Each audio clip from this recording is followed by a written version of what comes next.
Yoram anak Ahab menjadi raja di Samaria atas Israel dalam tahun ke-18 zaman Yosafat, raja Yehuda, dan ia memerintah 12 tahun lamanya.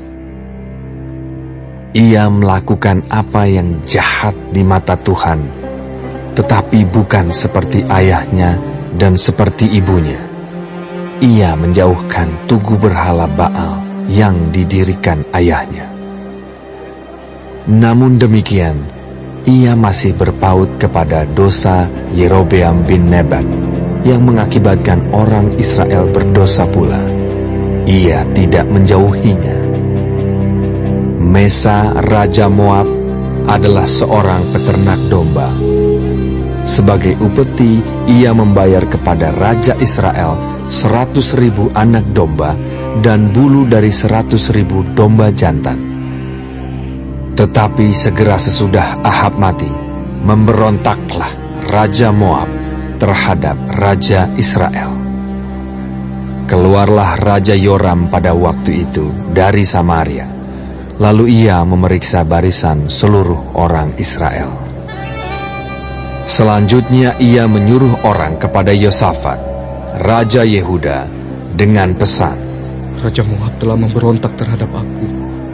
Maukah engkau bersama-sama aku berperang melawan Moab? Jawabnya, Aku akan maju.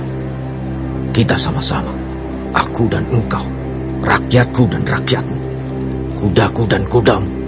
Lagi ia bertanya, Melalui jalan manakah kita akan maju? Jawabnya, Melalui padang gurun Edom. maka berjalanlah Raja Israel dan Raja Yehuda dan Raja Edom. Tetapi sesudah mereka berkeliling 7 hari perjalanan jauhnya, maka tidak terdapat air untuk tentara dan untuk hewan yang mengikuti mereka. Lalu berkatalah Raja Israel, Wahai, Tuhan telah memanggil ketiga raja ini untuk menyerahkan mereka ke dalam tangan Moab. Tetapi bertanyalah Yosafat, Tidak adakah di sini seorang nabi Tuhan, supaya dengan perantaranya kita meminta petunjuk Tuhan? Lalu salah seorang pegawai Raja Israel menjawab, katanya, Di sini ada Elisa bin Safat yang dahulu melayani Elia. Berkatalah Yosafat, Memang padanya ada firman Tuhan. sesudah itu pergilah Raja Israel dan Yosafat dan Raja Edom kepada Elisa. Tetapi berkatalah Elisa kepada Raja Israel, Apakah urusanku dengan engkau? Pergilah kepada para nabi ayahmu dan kepada para nabi ibumu. Jawab Raja Israel kepadanya, Jangan begitu, sebab Tuhan memanggil ketiga raja ini untuk menyerahkan mereka ke dalam tangan orang Moab. Berkatalah Elisa, Demi Tuhan semesta alam yang hidup, yang di hadapannya aku menjadi pelayan. Jika tidak karena Yosafat, Raja Yehuda, maka sesungguhnya aku ini tidak akan memandang dan melihat kepadamu. Maka sekarang, jemputlah bagiku seorang pemetik kecapi. pada waktu pemetik kecapi itu bermain kecapi, maka kekuasaan Tuhan meliputi dia. Kemudian berkatalah ia, Beginilah firman Tuhan. Biarlah di lembah ini dibuat parit-parit. Sebab beginilah firman Tuhan.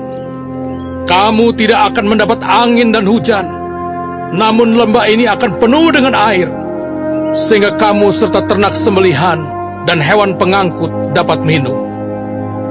Dan itu pun adalah perkara ringan di mata Tuhan. Juga orang Moab akan diserahkannya ke dalam tanganmu. Kamu akan memusnahkan segala kota yang berkubu dan segala kota pilihan. Kamu akan menumbangkan segala pohon yang baik. Kamu akan menutup segala mata air, dan kamu akan merusakkan segala ladang yang baik dengan batu-batu. keesokan harinya, ketika orang mempersembahkan korban, datanglah dengan tiba-tiba air dari arah Edom, lalu penuhlah negeri itu dengan air. Ketika didengar seluruh orang Moab bahwa ketiga raja itu telah maju memerangi mereka, maka dikerahkanlah semua orang yang masih sanggup menyandang pedang, bahkan orang-orang yang lebih tua juga. Kemudian mereka ditempatkan di tepi perbatasan. Keesokan harinya pagi-pagi, ketika matahari bersinar atas permukaan air itu, tampaklah kepada orang Moab itu bahwa air di sebelah depannya merah seperti darah. Lalu berserulah mereka, Itu darah! Tentulah raja-raja itu telah berbunuh-bunuhan, yang seorang membunuh yang lain. Maka sekarang, marilah menjarah hai orang-orang Moab. Tetapi ketika mereka sampai ke perkemahan orang Israel, maka bangkitlah orang Israel itu, lalu memukul orang-orang Moab sehingga mereka lari dari situ. Dan makin jauhlah mereka menerobos ke dalam Moab, sambil menewaskan orang-orang Moab itu.